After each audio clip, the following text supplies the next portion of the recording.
Hello বন্ধুরা, welcome to my channel Susmita's world. তোমরা সবাই কেমন আছো? আশা করি অনেক অনেক ভালো আছো। আজকে কলকাতায় আমরা কোথায় এসেছি বলো তো? তোমরা অনেকেই চেনো এই জায়গাটা, অনেকে কেন ম্যাক্সিমাম মানুষই চেনে, চিত্তবাবুর দোকান। হ্যাঁ, আজকে প্রচন্ড বৃষ্টি হচ্ছে কলকাতায়, কিন্তু আমি গত 1 বছর ধরে ফোনে দেখেছি, তো আমার ইচ্ছা ছিল যে আমি এই দোকানে যাব। তো সবকিছু উপেক্ষা করে আজকে চলে এসেছি অবশেষে এখানকার সব থেকে ফেমাস বিখ্যাত চিকেন স্টুটা ট্রাই করতে, আর তার সঙ্গে ডায়মন্ড ফিশ ফ্রাই। বিশ্বাস করবেন, আমি অনেক জায়গায় ডায়মন্ড ফিশ ফ্রাই খেয়েছি, অনেক জায়গায় খেয়েছি, কিন্তু এখানের ফিশ ফ্রাইটা এতটা ভালো লাগলো।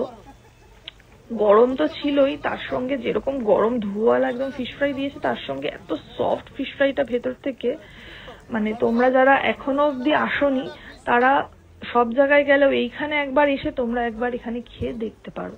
তোমাদের সত্যি বলছি, ভালো ছাড়া খারাপ লাগবে না। তো এই দেখো, ফিশ ফ্রাইটা একদম সফট পুরো।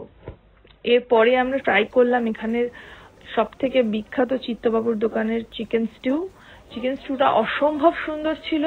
আমরা যত রকমই রান্নার চ্যানেল দেখে বানাই, নিজেরা চেষ্টা করি, সব করি, যাই করি না কেন, ওনাদের চিকেন স্টুটা সত্যি একেবারে অন্যরকম।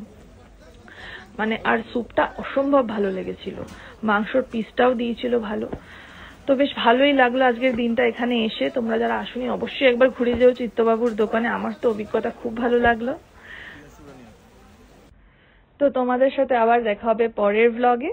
তো তোমরা ভালো থেকো, সুস্থ থেকো, সাবধানে থেকো। টাটা।